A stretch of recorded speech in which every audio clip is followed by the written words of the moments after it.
I am Anna Hunt. I'm at QUESCREN.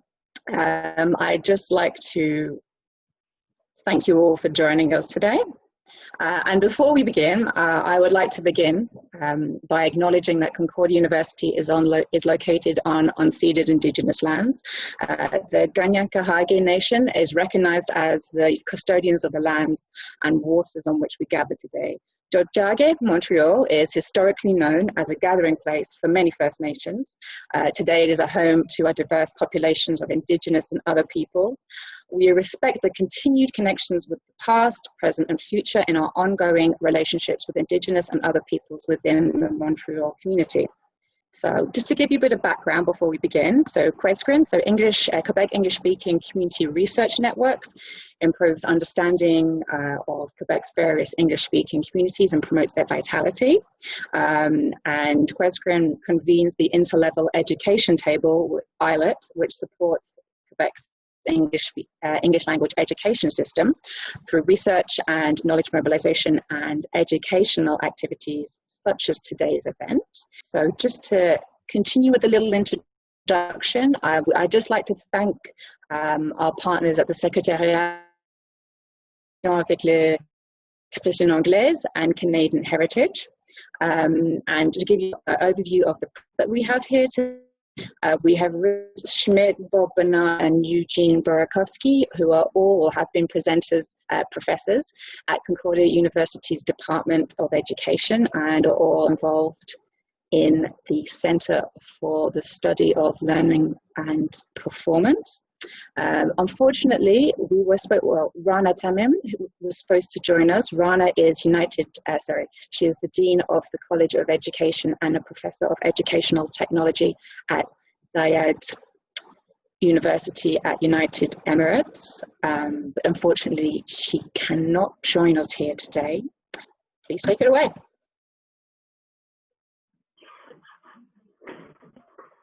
So am I on? Yes. Yes. Yeah, so it's on you, Rob. This is a disconcerting thing about giving presentations like this. You can't see the audience, so I don't know whether it's time to start or not, or whatever. And I can't see your smile either. This is a presentation about a timely event, certainly true in universities and elsewhere, but also something that we have been working on as a research team for 15 years. Well, yeah, 10 to 15 years. Actually, if you count everything in distance education, online learning, the years. So I'm going to tell you a little bit about what we've done and introduce the team first. Richard Schmid is my old buddy from way back. We were both faculty members at Concordia for I was there 28 years. How many years were you there, Rick? We were there for 38. 41 years for me. 31, right? 41. Huh? 41. Oh, geez. Whatever. Okay. Whatever. Anyway, I didn't know you'd been there that long. Anyway, Richard was long-term chair of the Department of Education and has more recently gotten involved in research on this research team, doing some really nice work and helping us out a lot. And then there's Eugène Borokhovski, who is our manager, the team's manager. I've known Eugène for 20 years, from the time he was doing a postdoc out of psychology with us. He just kept on staying with us, and he's here now, 20 years. And still here. And I would say hand in glove, wouldn't you say that, over the years to produce a very respectable amount of research and publications. So that's one of the things we'll tell you about. Then we'll tell you a little bit about, let me go to the next slide. Actually, that's the next slide. I don't do that, do I? Anna, that's your cue. Mm-hmm. You. Aha, there you are. So this is not counting me, what I'm doing, this broken down into, or it has 3 sections.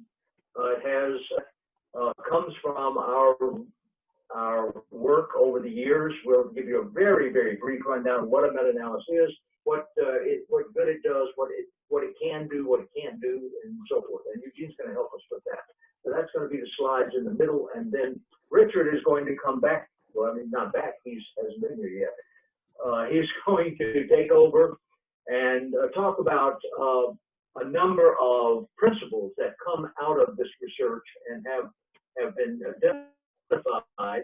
Then I will come back and say goodbye, and then we'll have, as it says here, no, it doesn't say here, discussion is after. It says references. Okay, so ready to go? Okay.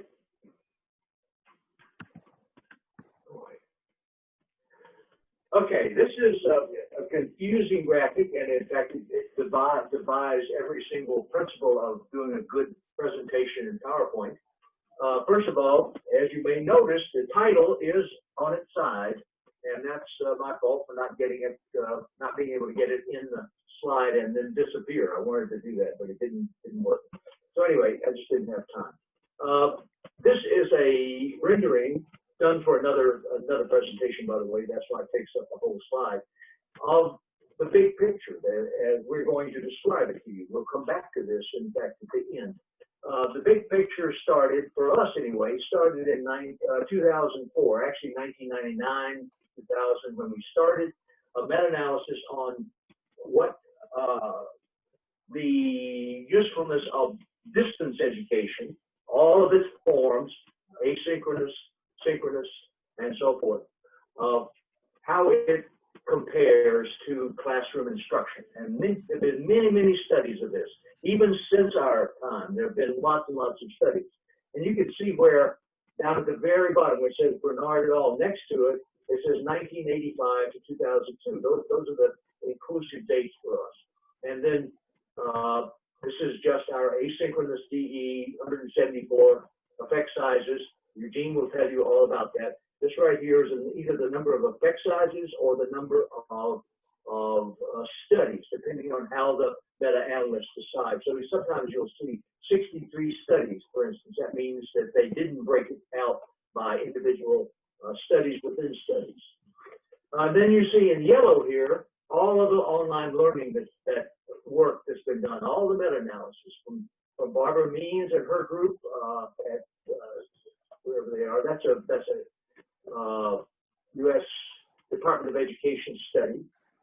This is well, I won't tell you all of these, but they're all meta-analyses that have been done, and you can look over here.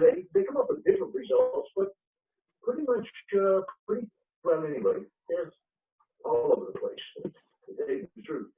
Then we move into what's called blended learning, and it's only relevant because it's the next step.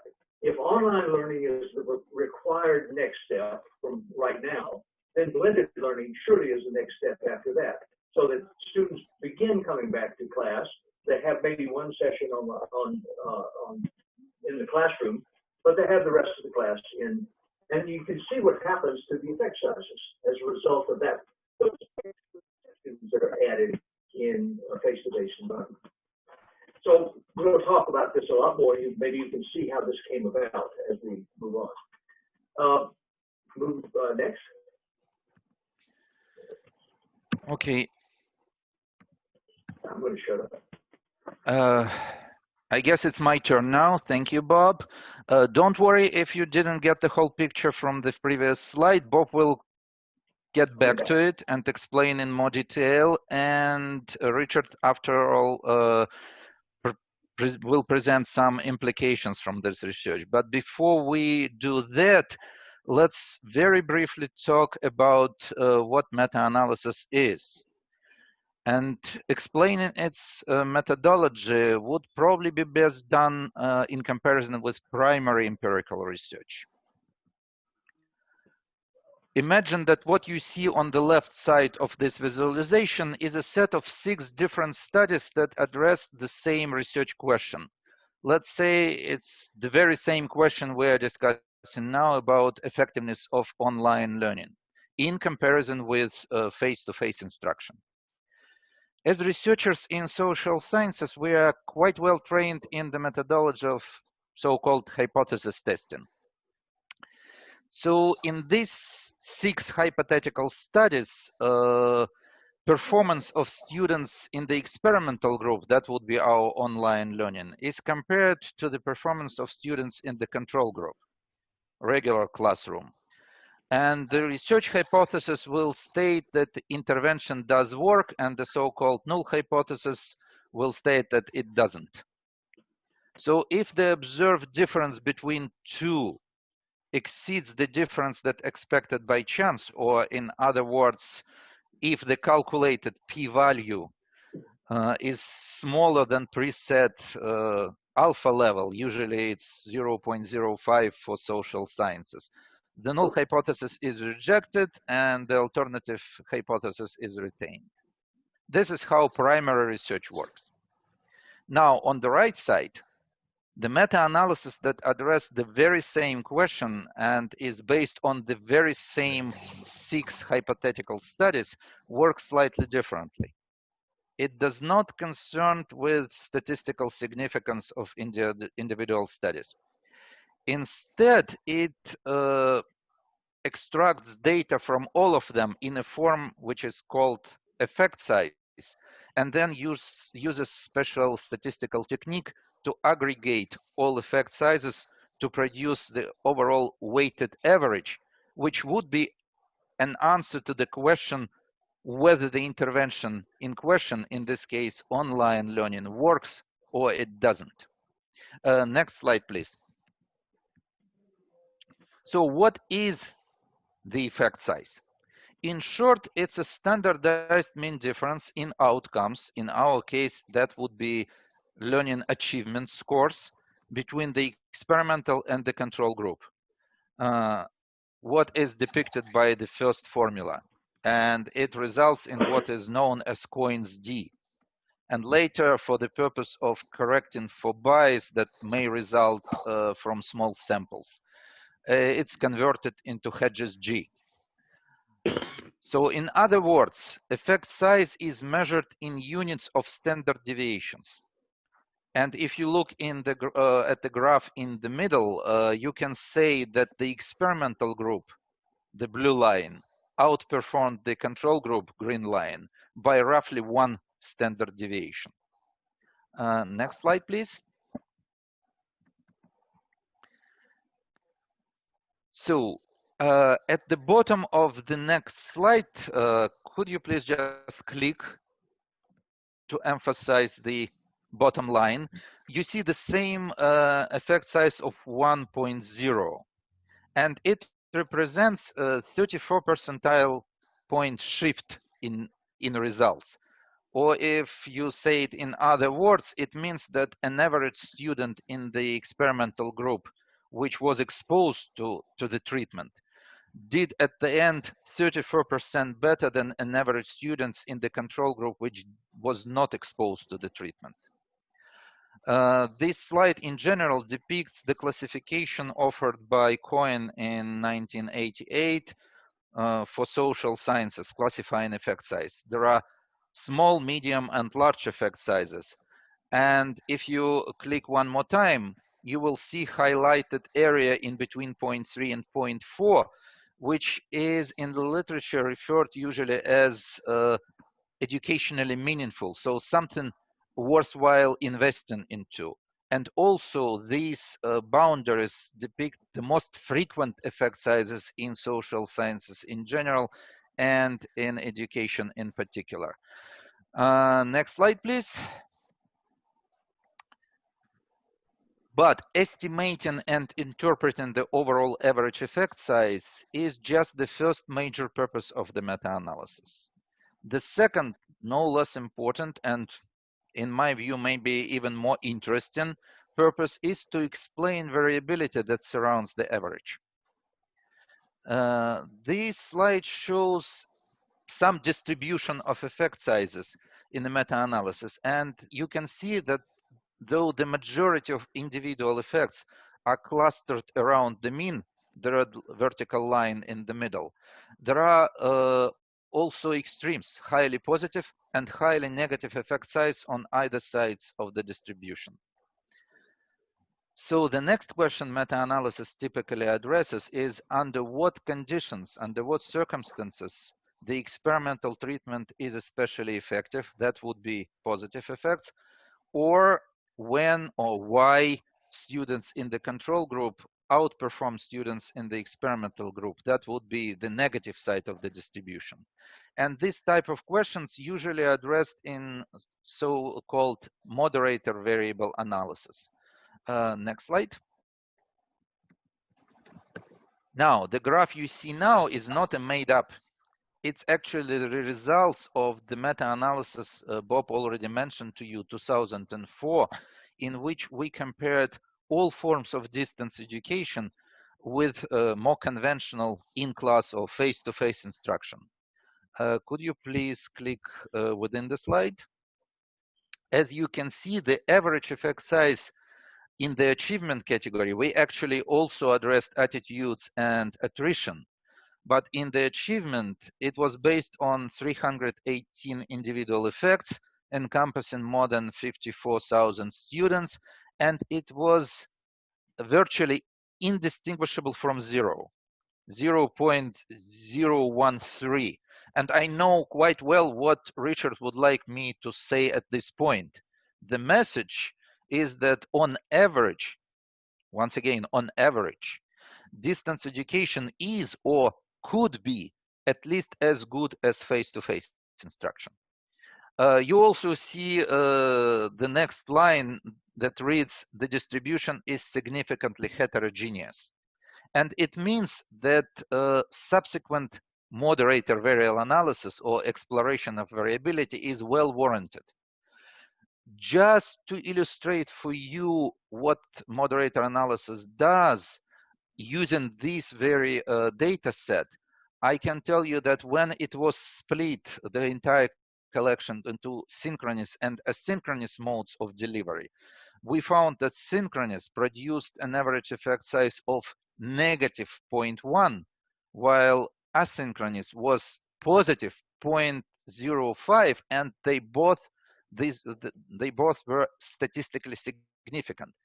That's exactly what moderator variable does. When you sort out outcomes into two or more groups, you can see how it affects the overall effect.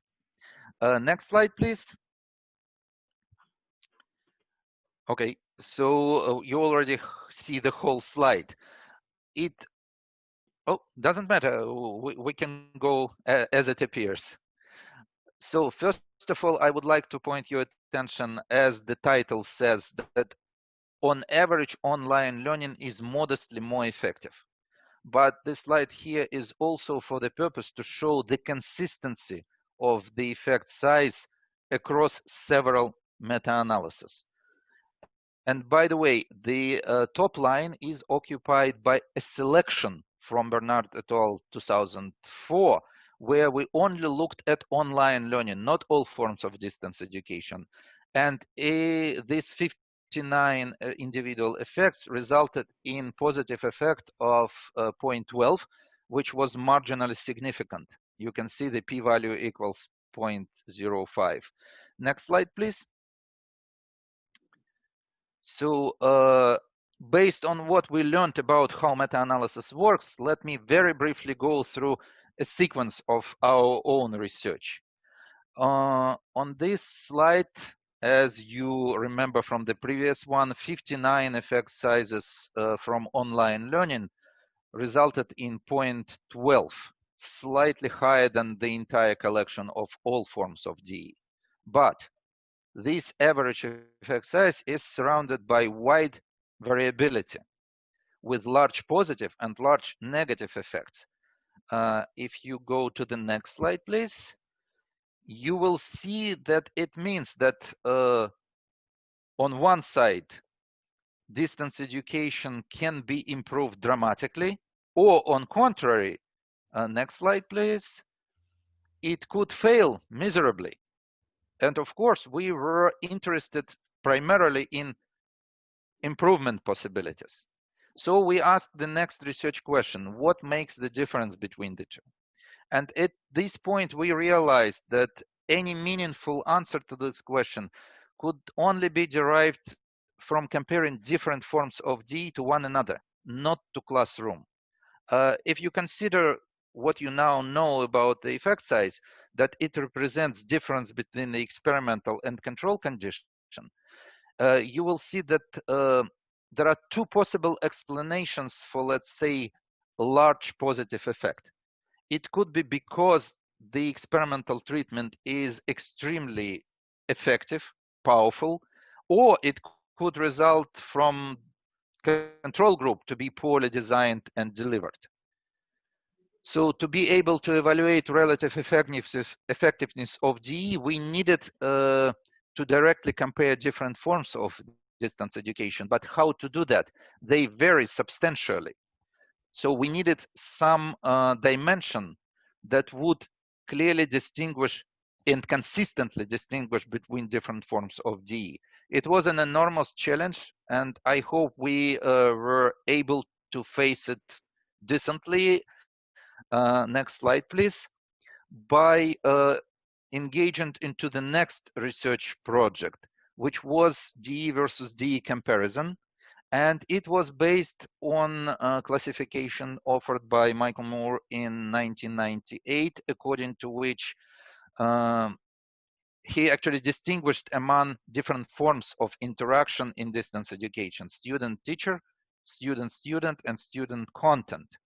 And also this project was based on the hypothesis by Terry Anderson, according to which learning outcomes are better when interaction is higher, or there are several types of interaction present in the same instructional intervention. To test this hypothesis, we found 74 studies in which different forms of distance education were compared to one another. We identified what type of interaction was the predominant, and we designated an experimental those interactions that were those conditions that were high in interactions, and the control were low in interactions. And here is what we found. Next slide. First of all, the overall effect size is positive and relatively high. Actually, in terms of Cohen's classification, it's moderate effect size. But also, we found that among the three types of interactions, student-teacher has the least impact on achievement outcomes. Actually, statistically speaking, it was lower, significantly lower than either student-student or student content. Next slide, please. Then we undertaken the next logical step, learning about the importance of student-student interaction. We also realized that they are not equal in nature. Some are based on carefully planned instructional strategies. For instance, students working collaboratively in small groups on some common project.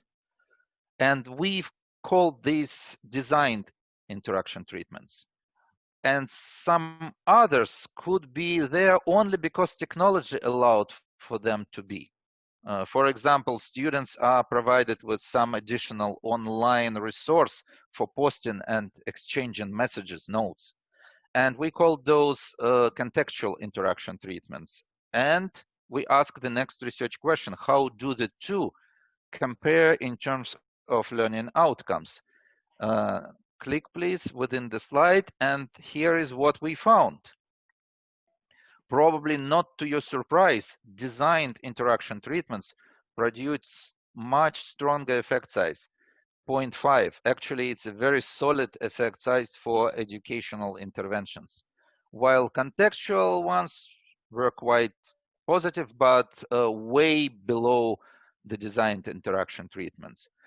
And so this is basically brief overview of our own research in this particular area. But before giving the floor back to Bob, I would like to wrap it up with the take-home message, which we actually used in almost all our publications, both on online learning and on technology integration in education. And that message would state that online learning can be substantially improved. However, not by advances in technology, but by pedagogically sound instructional interventions. And now, Bob, back to you. Next slide. Next. Can you hear me? Hello? Anna, next slide. The next slide. You've seen that one before. That's just a recreation. It has the same crummy heading on this side. I don't know that there's anything on here that you learned. You know now what the numbers, what these numbers under number of effect sizes, what that means. That's the number of studies that we included in, and that's usually smaller than the total number of studies. We call them depending on certain characteristics that we're looking for. For instance, we like high quality research design, and so therefore we don't put in crummy research design or quality research, or not that that's crummy, by the way. So that's what those numbers are, and this just is dramatic in showing the three, what I'll call eras in this line of research. But the next one, if you change slides, it's the last one I'll do. The next one shows it even better, I think. This one shows it along a better timeline, at least it's along the actual time, 2004 through 2020. And you can see that the online studies and the blended learning studies really do group into two separate categories. This is what I presume that we'll be heading for eventually, and then maybe back to class altogether. This is what we have to put up with when classes open and when we start operating totally online. However, we believe that these numbers can be changed substantially if we just pay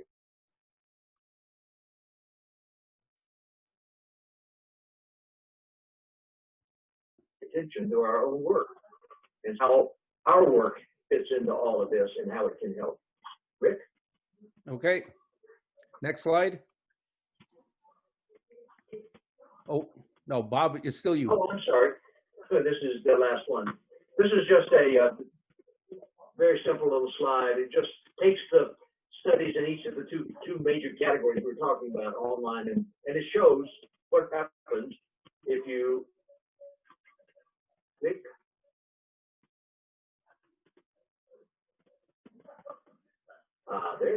It shows what happens if you do what we call a second order meta-analysis, which is to take meta-analyses and put them together so that we get a much broader picture, many more studies, 428 studies now. That's a lot of studies. And the average effect size is about 0.10.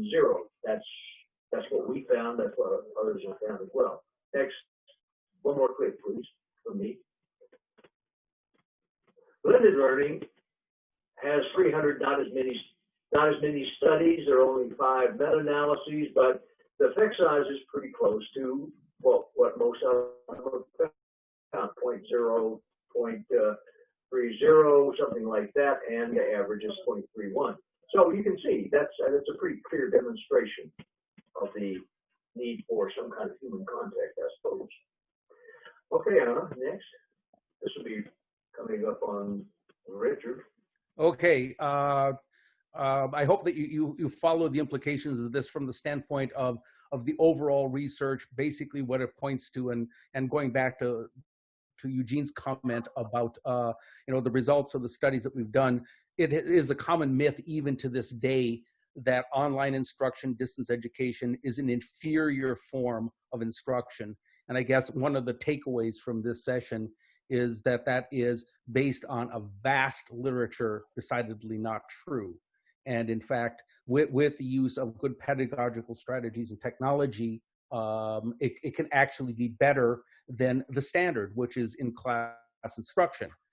And so I'm going to very briefly, given our time constraints, identify some of the main ways in which one can design online instruction in order to achieve the positive outcomes that Eugene was talking about before.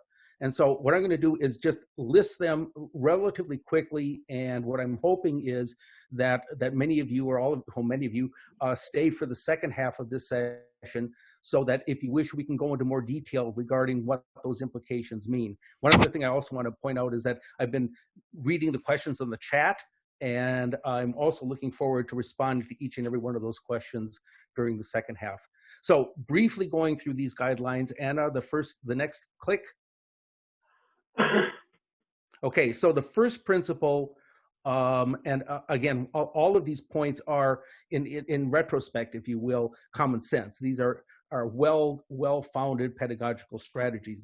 The first point is instructional clarity and intentionality. It is essential for educators to design lessons and use online resources with defined learning outcomes. Now, the key here is that when you're dealing with online learning, those outcomes, those goals need to be made explicit. If you're in the classroom, you're explaining it, and it's dynamic and fluid. In online learning, that's less so the case. The kind of interaction is reduced, and therefore the intentionality must be made very, very clear to the learner so that they know what they're trying to achieve. Next point, collaboration. And this is key and central really to the success of online learning as distinguished with in-class instruction. With regard to collaboration, online learning is more effective when students are required to actively engage as opposed to working independently or passively viewing materials. Collaboration and active engagement distinguish well-designed online from classic distance education, where students typically work in isolation. Now, the principle is quite clear here, and I'll be making some more points that follow up on this. Active collaboration is absolutely essential, and tools, for example, like Zoom that everybody has jumped onto with breakout rooms and so forth, make that sort of interaction possible. Next point. Okay, meaningful activities. This follows up in collaboration. Collaboration requires the inclusion of meaningful activities.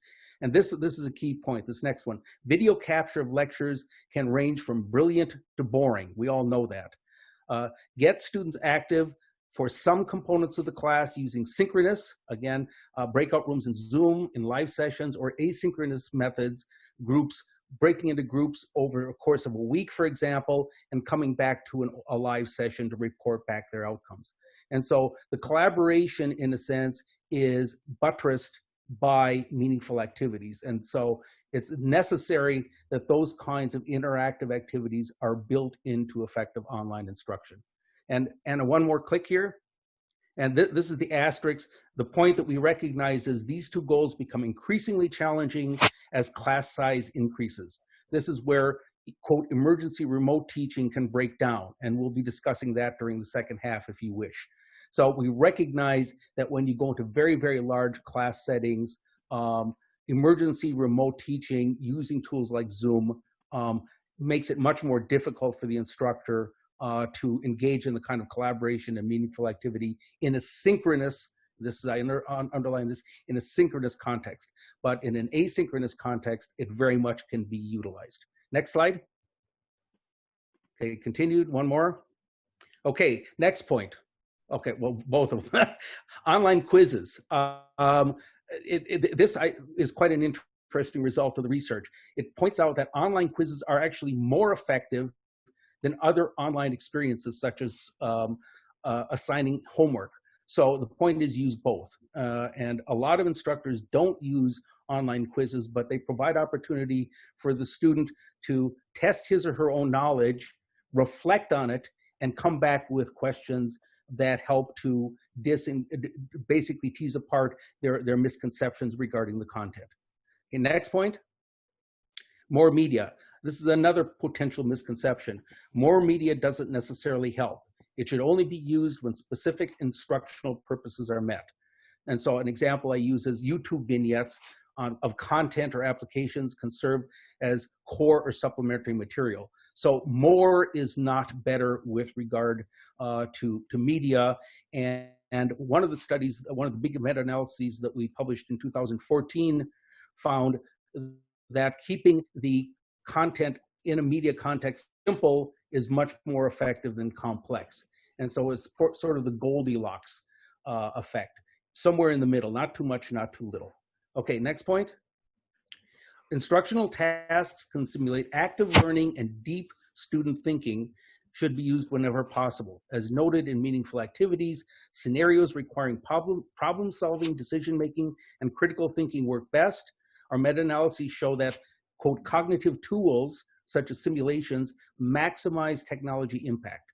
Presentation software like PowerPoint shows no meaningful positive impact. So again, it isn't the technology, it's the way that the technology is used. And again, we can go back to that later on. Next point. Feedback is critical. Online learning should allow teachers and peers to provide student feedback, correcting misconceptions, clarifying expectations, and directing additional learning strategies. Instructor monitoring is critical, but as noted earlier, student feedback yields significant dividends contrary to popular beliefs. And so it isn't the blind leading the blind as long as it's moderated, and it can be a very, very powerful tool. Next. Only have a couple left. Social presence. It is important for instructors to maintain social presence in the learning process, providing feedback, communicating regularly, modeling participation, and creating an inviting tone. And we should not underestimate the social presence part of things. That one-way transmission of information, even if it's interesting, is much less effective than the form of collaboration or interaction that we were talking about before. Next point. Self-regulation and metacognition. Online learning seems to be optimized when self-regulation, i.e. planning, monitoring, evaluating, is central to the learning experience. Metacognition is thinking about one's thinking, a key component to effective learning. In a nutshell, what that requires the student to do is think about what they're doing, not just memorize, but work with the content. Applications, evaluation, and so forth are central to this, and they need to reflect on how well they understand the content, and that goes back to the point before about quizzes. Next point, accommodate. Now this is a big issue, at least in educational, in higher education, and I suspect this is true in many of your experiences. Accommodating individual student situations does not mean compromising on standards. Where possible, as we do routinely with students with special needs, give them more time and perhaps more support. One of the things we found in the last 2 or 3 months with regard to online learning is that individual student situations are dramatically different. And instructors need to be aware of that, need to be sensitive to it, and accommodate to it. Next point. This is the bottom line. Emergency remote teaching online can result in a high level of student success, which is our primary objective. But the simple truth is, it is more work, especially initially for instructors. So one has to realize that online learning, even if it's in its relatively primitive form, is a lot more work, and instructors simply have to rise to the occasion. Next. This is the reference that we drew upon for most of these points. And so that's it in a nutshell. This slide simply shows, and once again, this whole presentation will be available to all the attendees. And so these are references that you're welcome to look up, and we as individuals would be happy to engage people after the fact should you have questions. Okay, and that's it. Anna, over to you.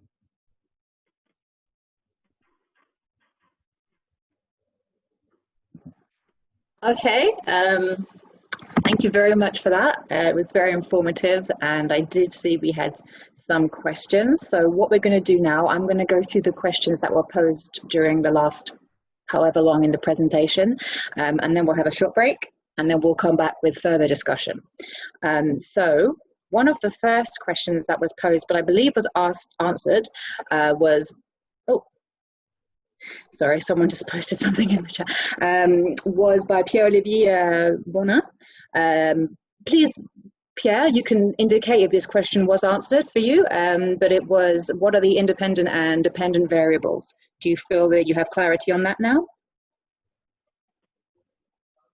Pierre-Olivier is possibly not here. Okay, so I'll move.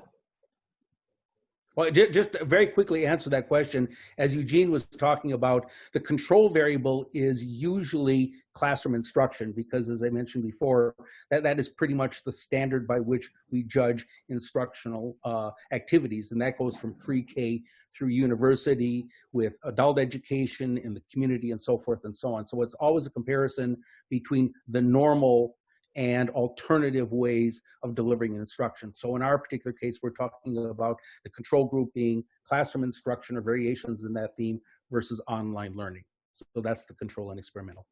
Okay, thank you. Does that answer your question?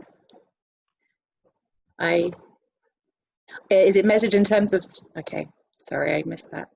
Is it measured in terms of student performance? Okay, yes. We concentrated our attention today on achievement outcomes only. So this is the dependent variable in this particular case. But for example, the very first one, 2004, also considered, as I mentioned, attitudinal data. So how much students liked or disliked the instruction online or in other forms of distance education. And also we considered, for example, attrition rate, how many students dropped out from the classes because of this form in comparison with face-to-face. So it really is dependent on the research question and what information literature provides. You can consider several dependent variables. Of course, achievement for us is the major one, but it can go well beyond that. And achievement is measured by final exams, by quizzes, and so forth, basically standard methods for assessing student performance. Okay, thank you. And I believe this also addressed a question by Michael Canuel of Learn about what were the determinants of success. Michael, do you feel like that question has been answered sufficiently? Because I'm sure other people have a similar question too. If Michael is... Okay, and once again, we can also follow up with this in the second half. Very good point. There was another question from Michael. Is there a breakdown of effectiveness by age? Who wants to take this? No, we do. Well, we don't hear that is, we don't explicitly, but in other studies we have done that when there's some suggestion in the literature that this phenomenon changes with age. This online and blended learning are primarily higher education, and so age is really not that much of an issue within that relatively narrow band, undergraduate and graduate work. But before that, if it's K through 12, yes, of course we have to take age into consideration because it varies tremendously.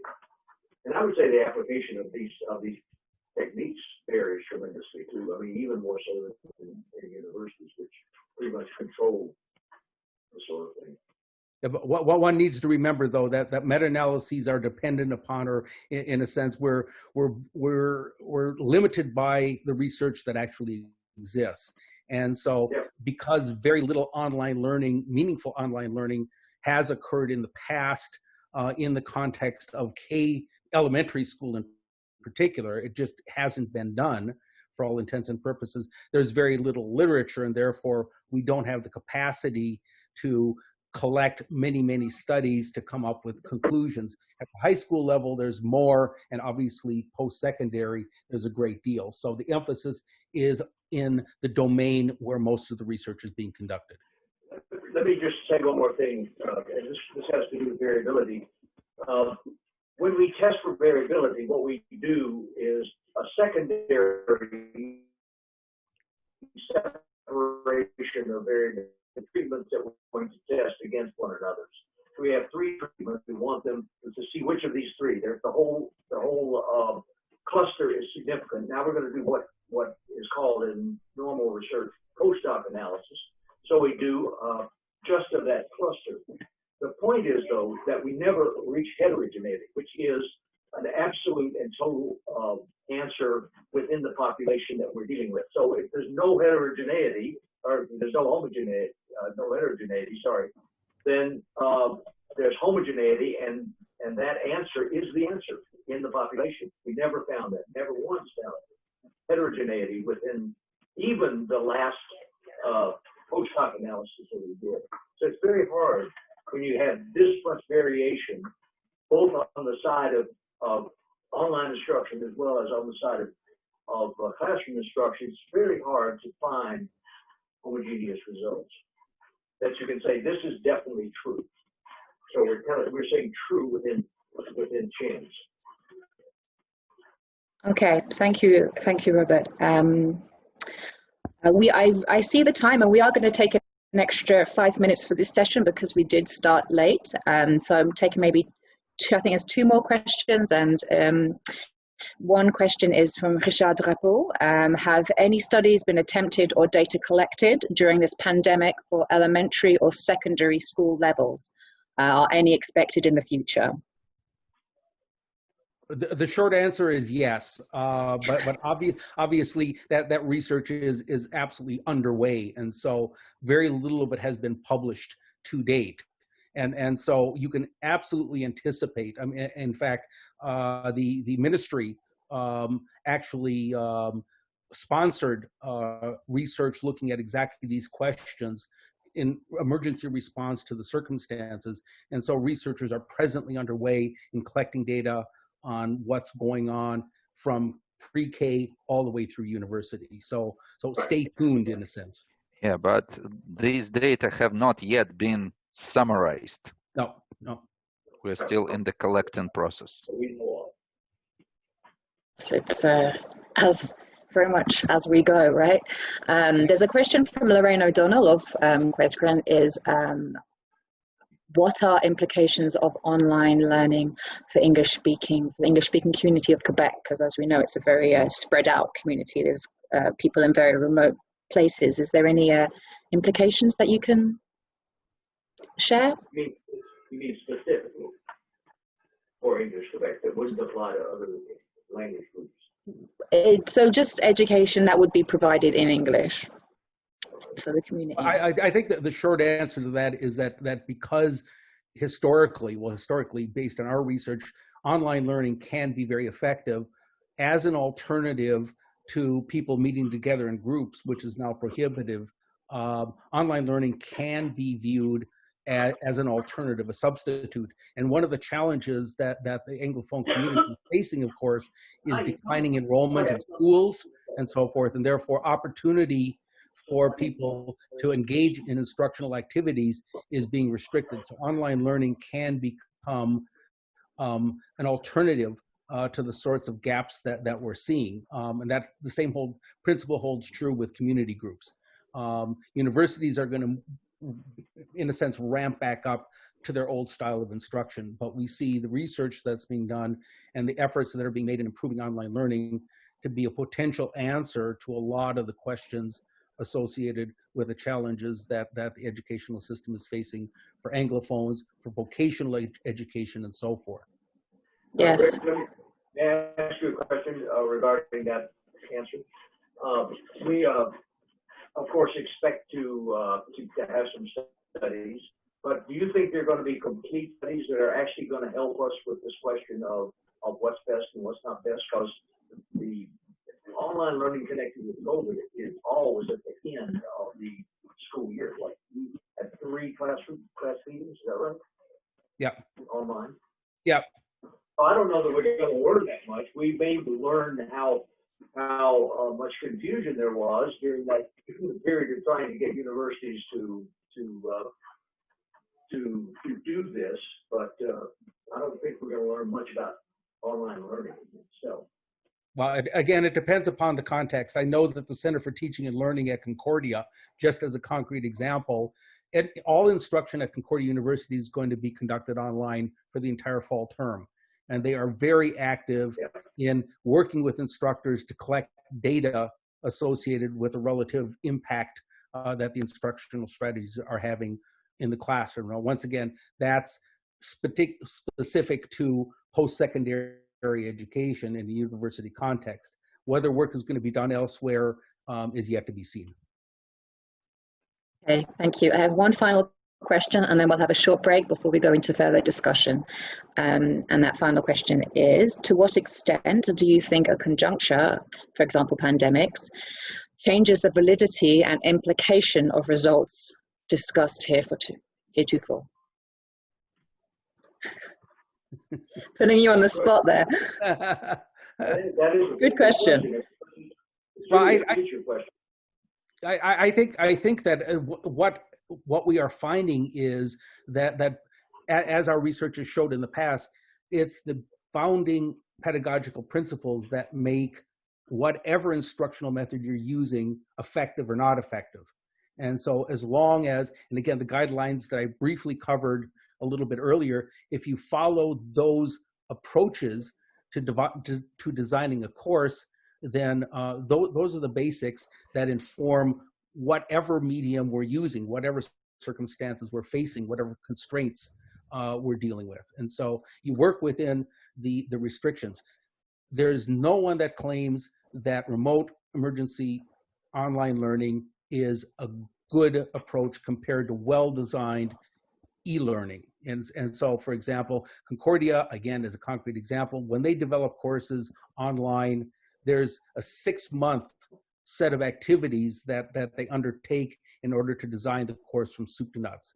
Right now, we're flying by the seat of our pants. And so it really boils down to whatever pedagogical principles you utilize to the best of your ability under the circumstances that you face. I know that's generic, but it's true. And if I may add, the word emergency should not become the key word in addressing this. Maybe before we were not paying enough attention because we felt quite relaxed, we have a lot of time, and not all pedagogical principles were addressed correctly.